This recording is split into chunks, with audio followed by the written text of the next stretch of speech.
Bom dia, senhoras e senhores. Sejam bem-vindos à videoconferência da Ocean Pact, onde serão comentados os resultados do quarto trimestre e exercício de 2024. No momento, todos os participantes estão conectados apenas como ouvintes. Mais tarde, será aberta a sessão de perguntas e respostas, quando então serão dadas as instruções para participarem. Cabe lembrar que essa teleconferência está sendo gravada e a gravação estará disponível no website de RI da companhia, no endereço ri.oceanpact.com. A apresentação de slides que será utilizada está também disponível no site de Relações com Investidores da companhia, assim como no site da CVM, www.gov.br/CVM. Antes de prosseguir, eu gostaria de esclarecer que eventuais declarações que possam ser feitas durante esta videoconferência, relativas às perspectivas dos negócios, constituem-se em previsões baseadas nas atuais expectativas da administração. Essas expectativas estão sujeitas a mudanças em função de condições macroeconômicas, riscos de mercado e outros fatores. Conosco hoje estão os senhores Flávio Andrade, diretor-presidente, CEO, Haroldo Solberg, diretor vice-presidente e diretor-geral do segmento de embarcações, Adriano Ranieri, diretor-geral do segmento de serviços, e Eduardo de Toledo, diretor financeiro e de relações com investidores. Inicialmente, os senhores Flávio, Haroldo, Adriano e Eduardo farão comentários sobre o desempenho da Ocean Pact no decorrer do período, e em seguida estarão disponíveis para responder às questões que eventualmente sejam formuladas. Eu passo agora a palavra para o Flávio, por favor. Obrigado, Dodge. Bom dia a todos. Obrigado por estarem aqui na nossa call de resultados, né? Referente ao último trimestre de 24. Então, eu queria começar dizendo que a gente está muito contente, né, de ter tido aí 1,7 bilhão de receita e 531 milhões de EBITDA no ano passado. A gente não pode deixar de comentar, né, o tema que a gente tem sido bastante perguntado sobre o leilão, né, o bid de RSVs que a Petrobras organizou. E a gente participou, como toda indústria. Então, nesse bid que tinham 6 tipos diferentes de configurações, né, de navios RSV com seus ROVs, e 2 datas diferentes de entrega, participaram, né, 32 navios que fizeram 106 ofertas, né? Esses mesmos 32 navios participaram em 106 ofertas para a Petrobras.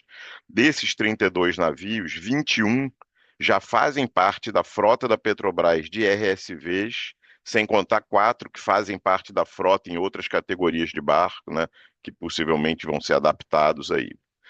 Então, esse processo agora não é simples, né? Com tanta oferta e tanto lote, a Petrobras vai demorar um tempo negociando essas contratações, e aí a gente tem que todo mundo segurar a nossa ansiedade em relação a isso. Então, algumas semanas vão se passar o que a gente imagina, não tem garantia, a gente imagina que até junho esses contratos devem possivelmente estar assinados. Então, espero que no Ocean Pact Day a gente já tenha uma clareza mais exata aí do o que que deve acontecer, que barco entra quando e aonde, né? Lembrando que a gente tem outras oportunidades, já que o mercado está aquecido, né? A gente tem outras oportunidades, tanto no EPC, né, na construção de novas instalações, que muitas vezes para a própria Petrobras, mas indiretamente, a gente, nesse caso, contratado pelo EPCista, né, que está fazendo essa instalação. Temos oportunidades também no descomissionamento, né? Estão tendo muitas retiradas de instalações de campos já depletados, e sem contar a demanda mundial, né, que ainda nas renováveis continua forte para esse tipo de embarcação de serviços submarinos. Então a gente tem um mercado com pouca oferta e muita demanda. Voltando aqui para o ano passado, né, a gente teve também um setor de serviços muito forte, né, entregando 223 milhões de EBITDA no ano. A gente começou serviços vamos dizer assim, diferentes. A gente está atendendo a Petrobras na Colômbia, né, com serviço de geofísica, usando, no caso, embarcação de um parceiro local, mas todo o serviço sendo nosso. A nossa base de apoio no Porto do Açu está sendo usada pela Equinor num contrato de longo prazo, muito bacana também, e que a gente pensa em expandir. Começamos o contrato que a gente ganhou já de descomissionamento da boia de Congro, é um pé importante aí na área de descomissionamento, que vai ter muitas outras oportunidades, algumas eu vou comentar lá para o fim. No Oil Spill a gente continua e expande assim a nossa liderança em conteste, né, no segmento, com todas as tecnologias que a gente desenvolve, a gente é o principal player nesse segmento aqui no Brasil, no Oil Spill Response Offshore, né?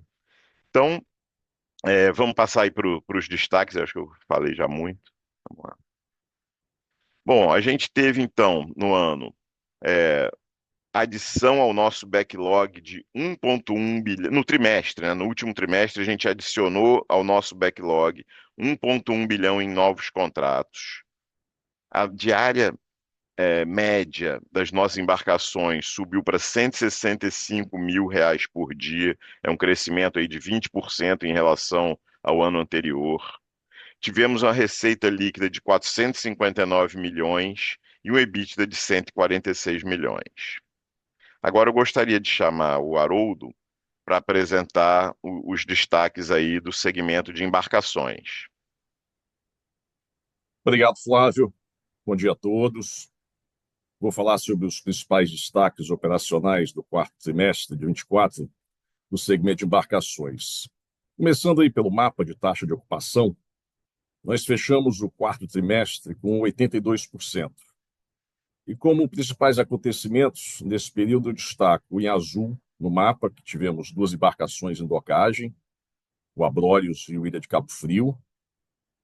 Em rosa, tivemos duas embarcações de manutenção, o Ilha de São Sebastião e o Macaé. Em laranja, tivemos três embarcações de mobilização, o Ilha de Santana e Rubi, que já iniciaram seus contratos na Petrobras. E o Ilha de Mosqueiro, que antecipou nesse quarto trimestre parte da adequação do novo contrato de OTSV, que vai iniciar esse ano agora, em 2025. Com isso, encerramos o ano de 24 com 79% de taxa de ocupação, que está em linha com o estimado no nosso último guidance. Próximo. Passando para o detalhamento da taxa de ocupação de 82%, realizada no quarto TRI de 24, no gráfico à esquerda podemos ver que os dias sem contrato representam 2 pontos percentuais, as mobilizações geraram um impacto de 5 pontos percentuais e as docagens de 4 pontos percentuais. O downtime operacional ficou em 7 pontos percentuais, principalmente em função das manutenções realizadas nas embarcações Ilha de São Sebastião e Macaé, como falei anteriormente.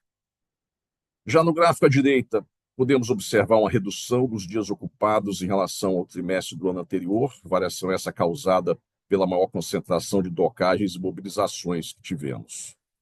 O que merece destaque é a diária líquida média, que continua crescendo e passou de R$ 137 mil no quarto trimestre de 23 para R$ 165 mil no quarto trimestre de 24, um aumento de 20%, tendo como principais fatores os novos contratos dos PSVs e OSRVs e a extensão contratual dos RSVs, Parcel das Paredes, Parcel dos Meros e Parcel do Badejo, todos com aumento nas diárias.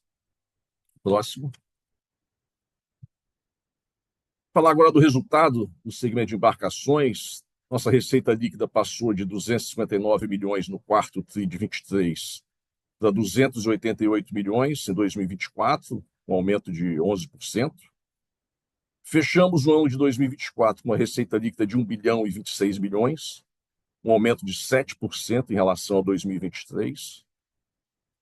Como vocês podem ver no gráfico à direita, o EBITDA do quarto trimestre de 24 foi de 90 milhões, 10% maior que o mesmo período de 2023. Com isso, a margem EBITDA do quarto TRI de 24 ficou em 31%. No ano, o EBITDA foi de 285 milhões e margem de 28%. Próximo.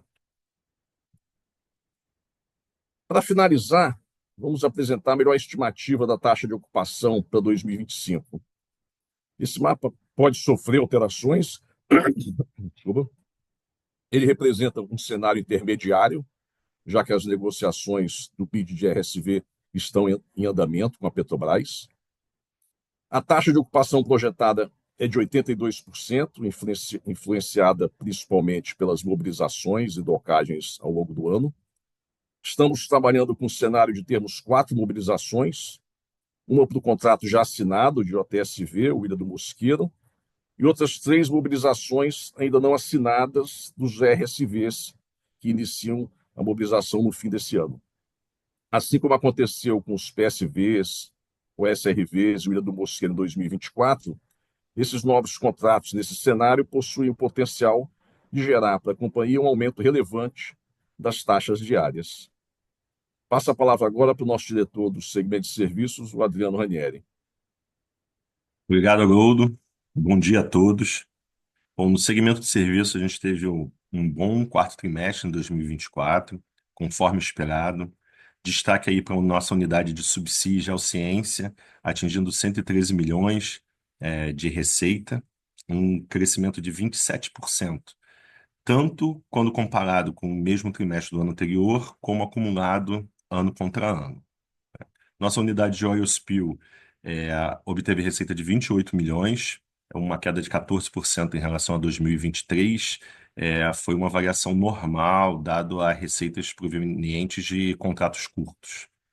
E a área de consultoria, logística e inovação, a gente obteve uma receita de 28 milhões, em linha com o trimestre do ano de 2023, em bases comparáveis. Pode passar, por favor. Bom, olhando aí o segmento de forma conjunta, né?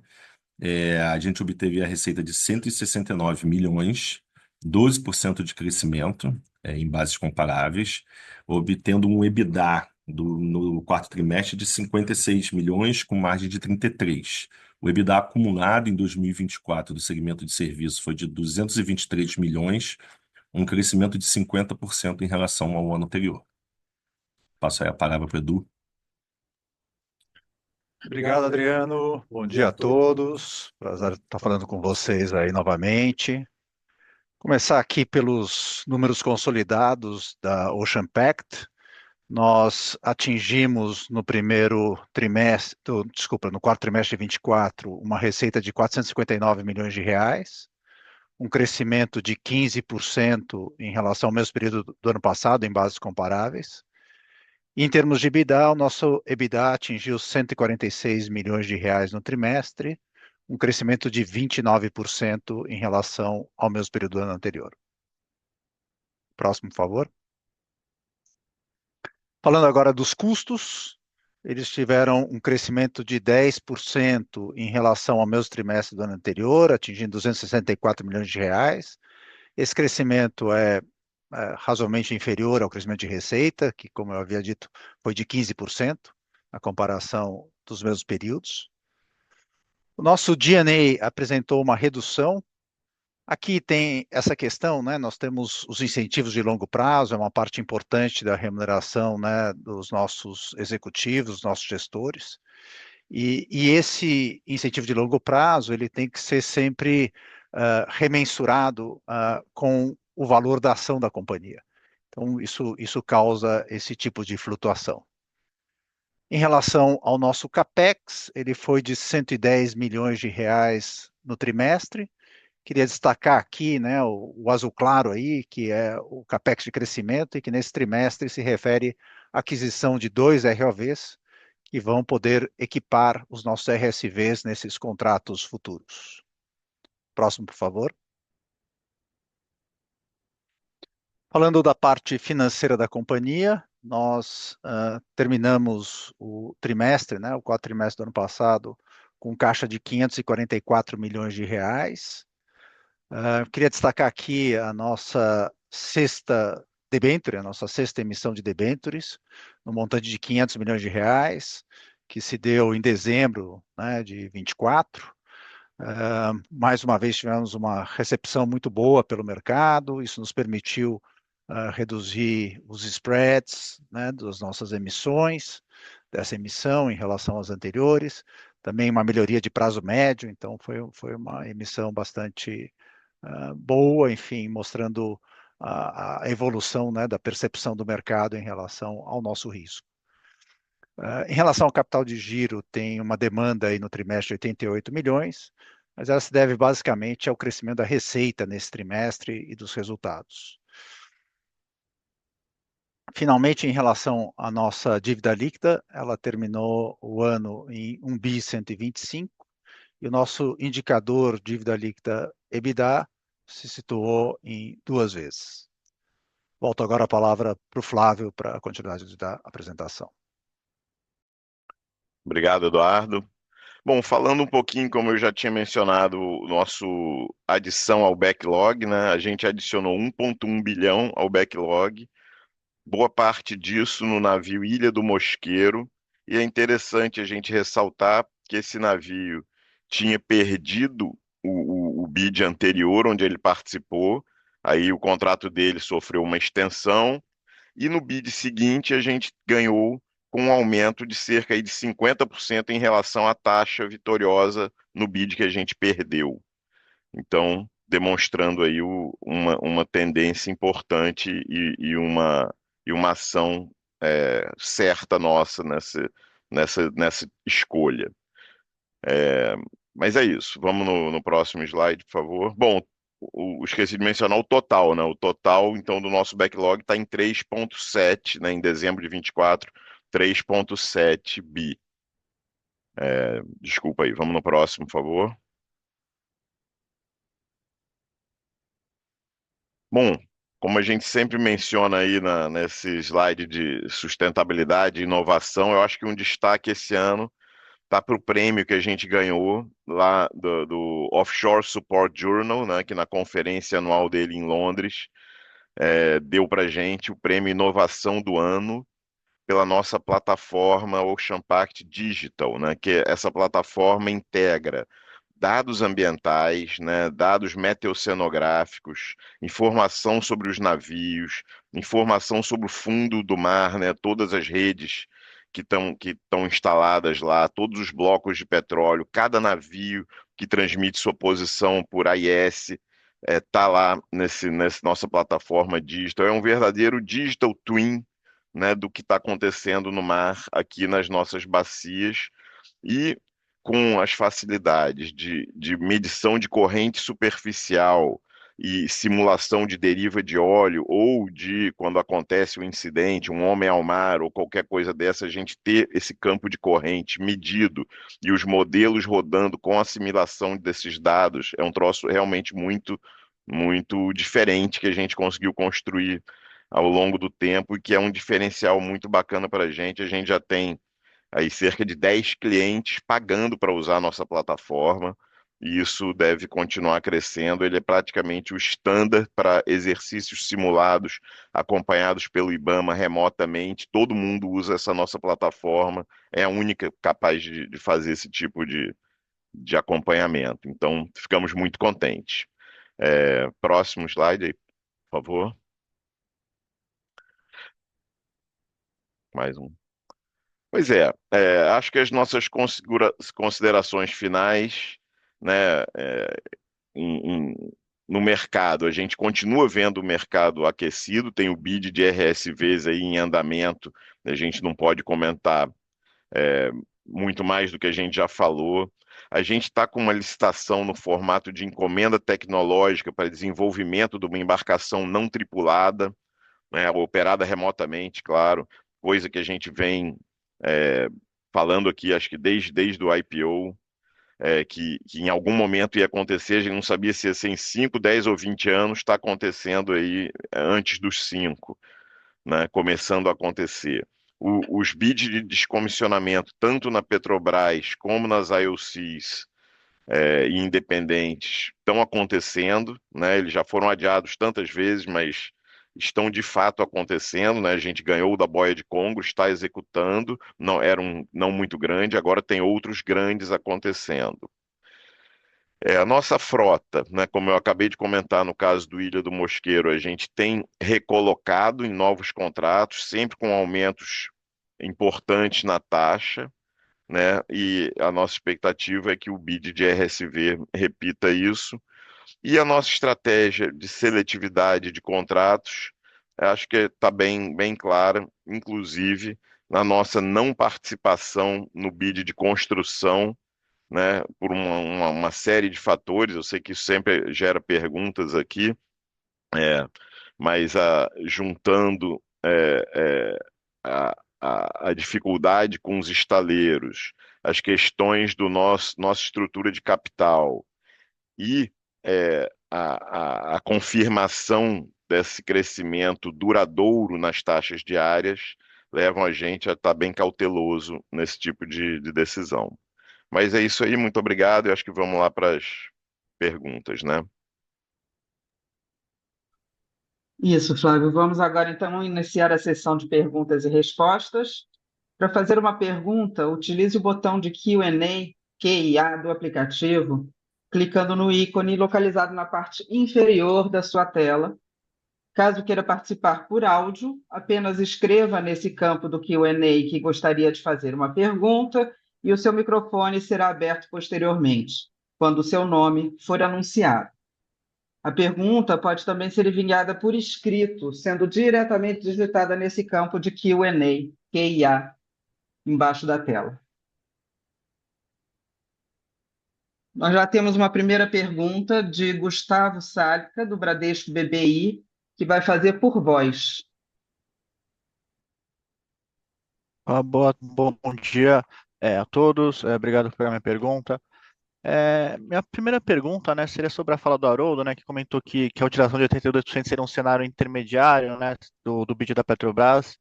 Se vocês puderem comentar quantos navios, né, vocês imaginam que entrem no BID ali, precisam de readequação nesse ano, nesse guidance de 82%, e qual seria mais ou menos a utilização, né, caso vocês tivessem caso os 7 navios, né, que participaram do BID entrassem em contratos com a Petrobras. E minha segunda pergunta é sobre o segmento de serviços, né? O segmento de serviços, eu sei que ele tem uma volatilidade, né, muito grande, né, entre trimestres, mas no ano ele teve parece ter tido uma performance muito forte, né? Acho que o crescimento de EBITDA aqui foi em torno de 50%, né, no contra-ano. Então, se vocês puderem comentar aí o que foi os principais mudanças, né, que tiveram no segmento em 2024 e vinte e quatro e como a gente deveria pensar em serviços para 2025. Obrigado. Tá bom, obrigado, Gustavo. Bom, começando aqui pela questão dos RSVs, né? Depois o Haroldo me complementa, se for necessário. A gente, para construir um cenário antes do resultado do BID, a gente botou um cenário, é, vamos dizer, bem possível, muito próximo de um cenário esperado, mas a gente não pode cravar um cenário, até porque atrapalharia a gente até na condução das negociações do BID. Então, que a gente pode dizer é que esse é um cenário bem possível ou muito parecido, talvez com um troca-trocazinho nos nomes, né? Quem vai entrar e quem não vai. Sobre a sua pergunta, e se entrarem os 7 navios que a gente bidou no leilão, né? Lembrando que o leilão tinha 2 datas de início. Tem um que é para a data de início agora, em dezembro de 25, e outro só em outubro de 26. Então, eu acho que muito dificilmente entrariam todos para essa data de dezembro de 25, porque isso ia gerar até um engarrafamento nas mobilizações, nas adequações. Então, não é um cenário muito provável. O mais provável é que eles se espalhem entre os 2 lotes e ainda assim que alguns entrem naqueles outros tipos de oportunidades que eu mencionei, que aí não necessitam adequações. Então, esse balanço entre a taxa adequada, a data, o tipo de modificação e, vamos dizer assim, a vocação de cada navio é o nosso trabalho, é a engenharia de colocar isso da melhor maneira possível. Mas se o Haroldo tiver algum complemento aí, eu peço que entre aí, Haroldo. Bom, Flávio, eu acho que é basicamente o que você falou. Todo mundo entendeu que nesse cenário que a gente colocou aí na taxa de ocupação de 25, que eu chamei de um cenário intermediário, a gente colocou 3 mobilizações orçadas para 2025, mas a gente entrou aí com 7 embarcações. E essas outras embarcações, a gente tem diversas oportunidades aí no mercado, como, por exemplo, eu estender os contratos com a Petrobras, como ter a opção da gente entrar nesse lote, como o Flávio falou, que é o lote que entra em outubro de 26. Temos a opção de colocar ele para trabalhar em bids da Petrobras mesmo, bids de serviços, como descomissionamento, como a gente falou. A gente também tem opções de colocar essas embarcações para trabalhar em outros clientes, além de Petrobras. E a gente não pode esquecer também que a gente teve, se eu não me engano, o bid de RSV a gente teve em 21, 22, 23 e 24. Não teve bid em 20, na época da pandemia. Então, também vão ter outros bids aí de RSV, que com certeza a gente vai participar. Então, esse aí é o panorama aí de oportunidades para esses RSVs que a gente tem. Valeu, obrigado, Haroldo. Voltando aqui para a pergunta, né, na parte dos serviços, sim, como eu comentei, a gente teve um ano muito forte nos serviços. A parte de subsídio foi muito importante nisso e vai continuar, né? Essas outras oportunidades que a gente encontra em subsídio, muitas vezes utilizando inclusive RSVs, esses navios, né? Então hoje a gente tem o inspeção de amarras, que a gente ganhou o contrato da Petrobras, mas a gente faz inspeção de amarras para todo mundo. Então, a vantagem de você estar num contrato de serviço é que você tem sua estrutura mobilizada e, vamos dizer assim, bancada por um contrato mãe, mas você, com produtividade, ganhos de produtividade, organização, você consegue fazer outros contratos também com uma estrutura que já está mobilizada. Então, isso deve continuar a acontecer no subsídio.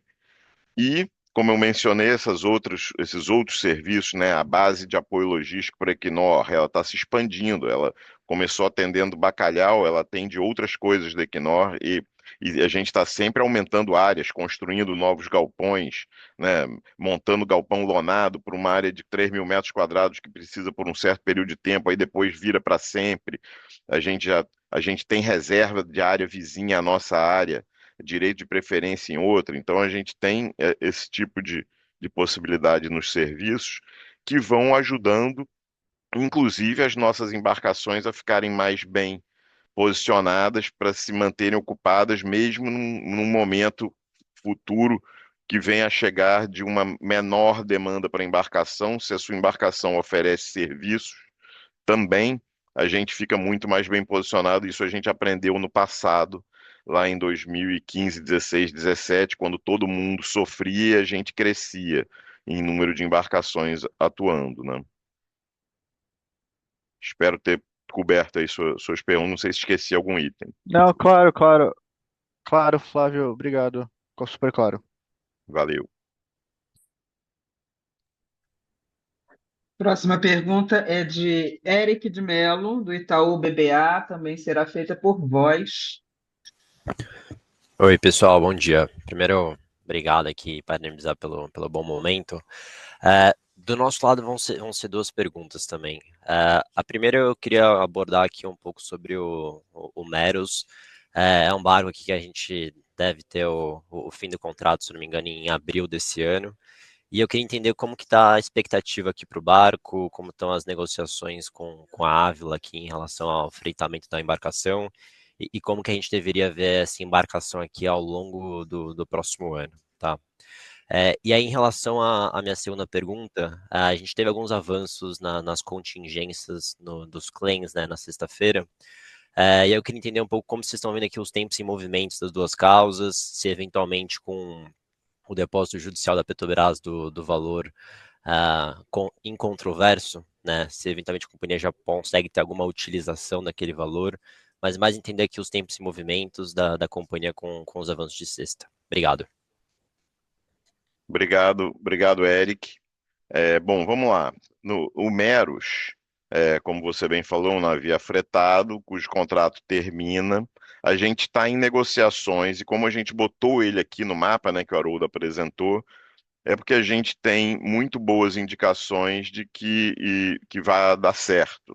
a renovação com ele, mas a gente tem outras alternativas de navios parecidos com ele que poderiam é, substituí-lo, se fosse o caso. A gente acha que não vai ser o caso, mas isso é uma negociação em andamento, a gente não pode aprofundar, né, detalhes, mas a gente acredita sim que vai chegar a um bom termo com a Havila e que ele vai continuar operando aqui com a gente. Né, sobre as contingências, né, eu passo para o Eduardo comentar aqui, ele é mais. Obrigado, Flávio. Bom, falando, enfim, dos dois processos, né? Então, que são os dois processos adiantados, Turquoise e Coral, são os dois maiores e são os dois adiantados. O Turquoise, então, né, houve o trânsito em julgado e, portanto, se iniciou a fase de execução. Nessa fase de execução, né, a empresa apresenta, vamos dizer assim, né, os valores, né, e aí Petrobras, então, né, se manifesta a respeito disso, e aí, enfim, é normal de execução. Isso pode acabar tendo alguma necessidade de peritagem, enfim, né, depende do andamento do processo e como é que se dão vamos dizer assim, movimentos de uma parte e de outra.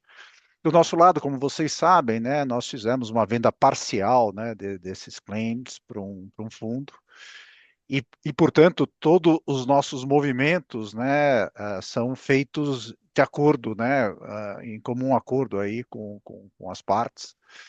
Enfim, então, tudo isso vai sendo discutido, né, o que é a melhor estratégia a cada momento. Então, enfim, esse é um pouco o Turquoise e o Coral, né, que é o valor maior. Teve na sexta-feira, como você mencionou, né, um julgamento na terceira instância, né, onde negou-se provimento, né, à demanda da Petrobras. Isso ainda cabe recurso, então, né, ainda pode ter, né, algum andamento na terceira instância, se a Petrobras apresentar recurso. E aí, só depois disso é que você entraria numa fase de execução, como o Turquoise está no momento. Questão, de novo, né, de levantamento de valor incontroverso, enfim, acho que tudo isso depende, de novo, né, de decisões, você pode pleitear isso no determinado ponto do processo, enfim, acho que não dá para antecipar ainda como vai se dar, né, acho que isso depende muito, né, de como se dá o andamento a cada momento. Mas, novamente, acho que a perspectiva é bastante positiva, enfim, acho que as coisas estão caminhando bastante bem nessa frente. Tudo certo, obrigado, pessoal. Lembrando aqui que as perguntas podem ser enviadas por escrito ou aberto o microfone para fazer a pergunta por voz. Em ambos os casos, basta escrever ali no campo de Q&A, na parte de baixo da tela, que ou gostaria de fazer a pergunta por voz ou enviar já a sua pergunta escrita nesse campo. A terceira pergunta de hoje é de Henrique Cunha, do JP Morgan, também será feita por voz. Eric, por favor, você encerra o seu microfone para que o Henrique possa entrar. Oi, estão me ouvindo? Sim. Tudo bem, pessoal? Obrigado pela apresentação.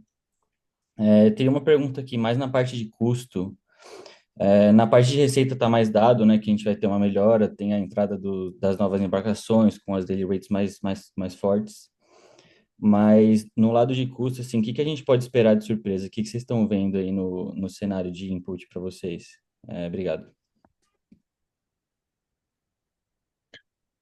Assim, surpresa, não antevemos surpresas, né? Enfim, a evolução dos custos, eu diria assim, né, do ponto de vista, né, que é uma questão que sempre se coloca, a questão um pouco, né, dos acordos coletivos de trabalho, né, nós fizemos, na última negociação que nós tivemos, nós fizemos, né, na categoria dos marítimos oficiais, que é a principal categoria, a gente fez um acordo de 3 anos, né? Então, nesse ano, simplesmente, né, vai se fazer aquilo que foi acordado, que basicamente é o ajuste, né, por inflação mais 1% de ganho real.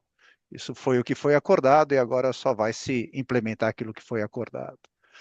Ah, de uma maneira geral, eu diria que os custos, né, têm se comportado, vamos dizer assim, mais ou menos em linha, inflação e câmbio, né? São os dois elementos, vamos dizer assim, né? A parte de pessoal, que é a parte mais importante, e serviços, muito ligado a um comportamento ligado à inflação. Mas tem toda uma parte de peças, enfim, né, equipamentos que aí está mais ligado a câmbio, né? Então, acho que são esses os dois componentes principais. Ah, o mercado, de novo, né, tem tido um nível de atividade, né, razoável no Brasil, mas que esse volume de atividade ainda é aquém do que a gente viu, vamos dizer assim, no último ciclo, né? Então, né, vamos dizer assim, você não tem uma pressão maior colocada, mas você tem, obviamente, um mercado, eu diria assim, um mercado, vamos dizer assim, com um grau de atividade razoável, né? Mas nada que se pareça com o que a gente viveu alguns anos atrás, quando aí você tinha, né, muitas construções, além, enfim, de toda a atividade muito forte, muitos barcos estrangeiros aqui. Então, acho que a gente tem um momento um pouco diferente, mas, obviamente, né, um mercado mais forte do que a gente tinha 3 anos atrás, né? Mas eu acho que sem que isso nos traga uma preocupação maior. Obrigado, Eduardo. Mais uma vez, então, lembrando que para fazer perguntas, utilize o botão de Q&A do aplicativo e caso queira participar por voz, é só informar nesse campo que gostaria que tivesse seu microfone aberto ou enviar por escrito a pergunta no campo que será aberto após clicar em Q&A. Temos uma pergunta que veio por escrito de Tiago Souza. Bom dia. Qual a expectativa para as embarcações Rochedo de São Paulo e São Pedro? Acham que a Petrobras deve abrir novo leilão? Se vai renovar sem leilão ou partir para contrato com outra empresa? Bom, obrigado, Tiago. Haroldo quer responder Completo aí, aí, Flávio. apareceu. Vai lá, manda ver aí. Obrigado, Thiago, pela pergunta. Esses HTS TO, Rochedo de São Paulo, Rochedo de São Pedro, entraram em contrato em 2021, contrato de 4 anos. E como você vê pelo mapa, o Rochedo de São Paulo acaba em outubro, o Rochedo de São Pedro acaba em novembro. A gente colocou no nosso mapa a previsão de uma extensão, que a Petrobras a gente pode fazer uma extensão como um acordo de mais um ano. E a gente tem como expectativa que durante esse ano também de 2025 vai ter um novo bid para esses HTS, para eles entrarem em contrato, entrarem em operação em 2026. Então, essa que é a nossa expectativa para os HTS, Rochedo de São Paulo, Rochedo de São Pedro, para 25, 26.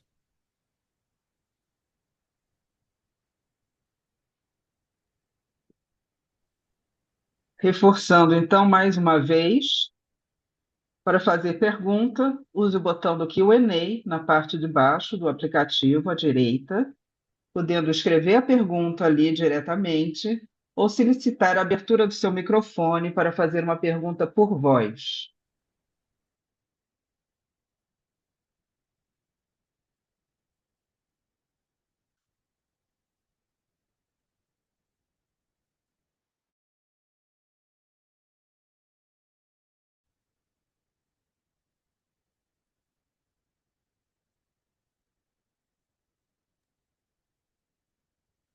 Temos uma pergunta por voz agora de Eduardo Tinoco, da Titan Capital.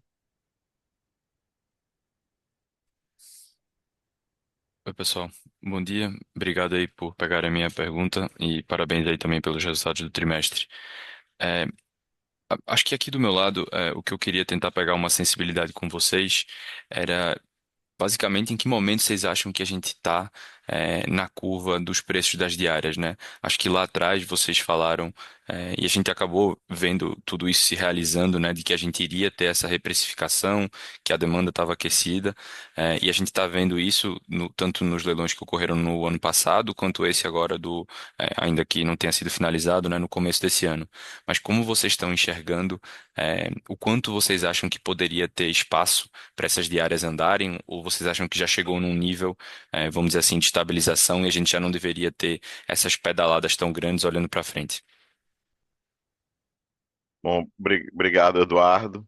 Essa é uma pergunta bem difícil, né?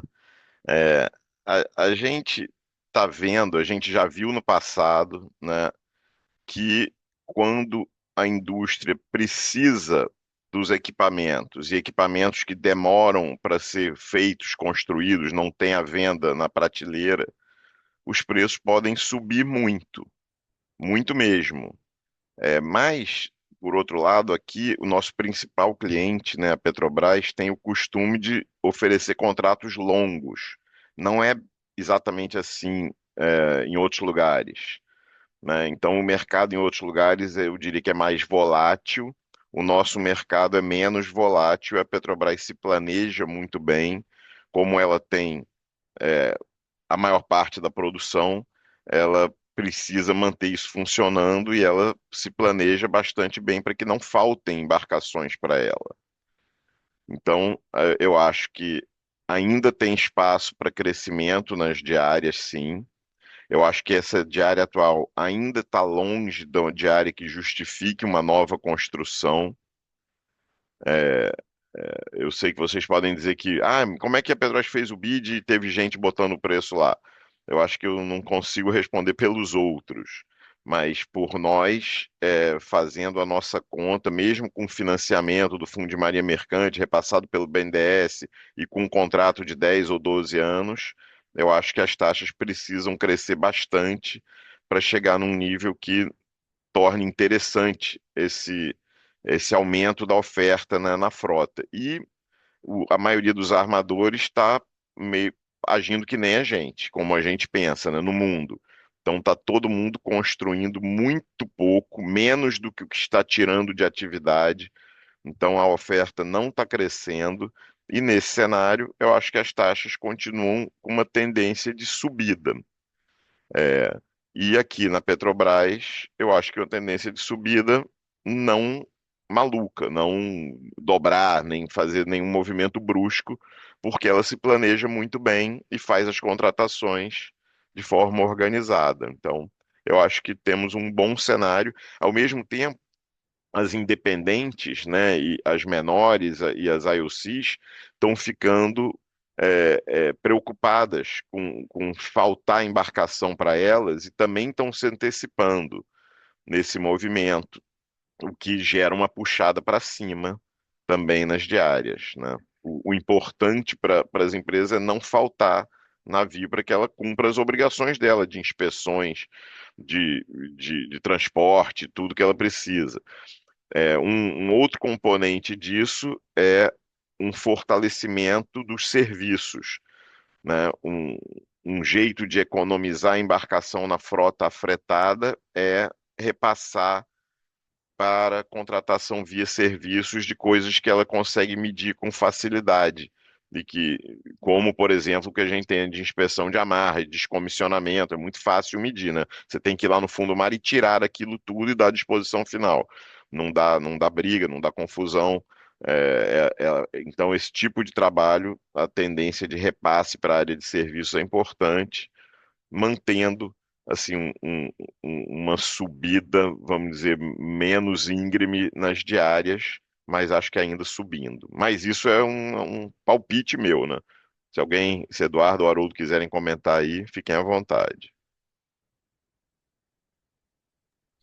Não, É o que perfeito. você basicamente falou. Eu acho que a diária dos PSVs e o SRV a gente já viu um crescimento, e o que a gente espera agora para esse ano de 2025 é um crescimento do valor das diárias dos RSVs e, posteriormente, dos HTS, que, como tem poucos bids na Petrobras, demora um pouco mais para esse aumento das diárias aparecer. Não, perfeito. Obrigado pela explicação. Valeu. Passando agora para uma pergunta que veio por escrito de um participante que não se identificou. O que esperar de CAPEX para 2025? Alguma mudança significativa em relação a 2024?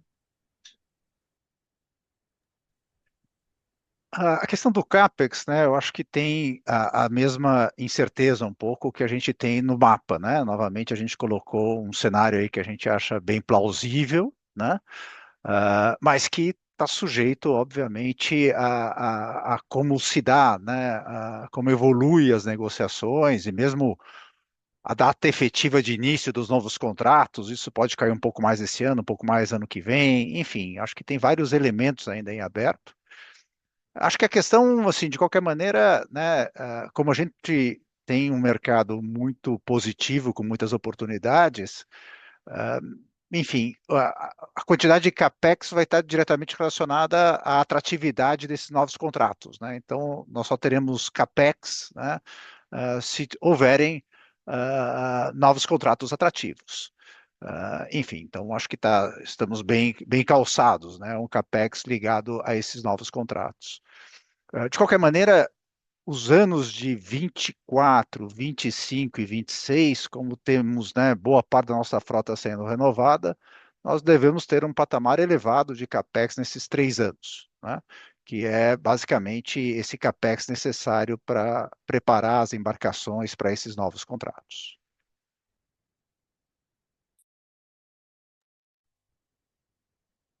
Bem, não temos mais perguntas na lista, então vamos seguir agora para o encerramento final. Eu deixo a palavra com o Eduardo para ele fazer seus comentários.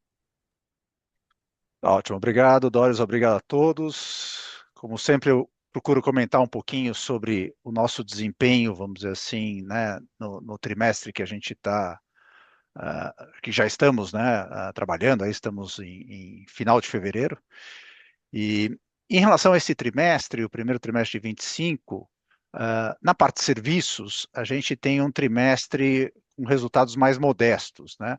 Aqui, basicamente, a questão são duas embarcações, né, que trabalham para serviços, né, o Ocean Star e o Abrolhos. Ambos, né, tiveram necessidades de paradas, né, enfim, de 2 meses, dos 3 meses do trimestre, né, e durante 2 meses tiveram paradas. Então, isso faz com que os resultados, né, de serviços no primeiro trimestre sejam mais modestos. Dessa maneira, para o primeiro trimestre de 25, a nossa expectativa é que a gente tenha um resultado um pouco superior àquele que a gente apresentou no 3T 24, que foi também, né, um trimestre em que a gente teve serviços, né, com resultados mais modestos. Mas já a partir do 2T 25, aí a nossa expectativa é de resultados bem mais fortes, né? Inclusive, a gente espera para o 2T 25 um resultado que pode até superar o que a gente apresentou no 4T 24. Passo agora a palavra para o Flávio para as suas considerações finais. Não, queria só agradecer mais uma vez a todos, agradecer ao nosso time, que trabalhou muitíssimo em 24 nas entregas dos PSVs e dos OSRVs, né, com os devidos upgrades e tudo nos contratos novos, e que vai ter que trabalhar mais ainda esse ano, porque temos muitas mobilizações também previstas, importantes, com aumentos também importantes nas taxas, e estamos muito animados e energizados aqui nessa missão. Nessa parte de inovação, como eu comentei, do desafio aí de um barco operado remotamente, que está em andamento, a gente está muito animado com essa possibilidade, e continuamos investindo aí no digital, depois da premiação e do sucesso aí com os clientes no Brasil. A gente está muito contente com todas as nossas iniciativas aí em inovação. Então é isso, muito obrigado. Em breve estaremos aqui de novo. Tchau, tchau. Bom, encerramos então aqui essa videoconferência da Ocean Pact. Agradecemos a participação de todos. Tenham todos um bom dia.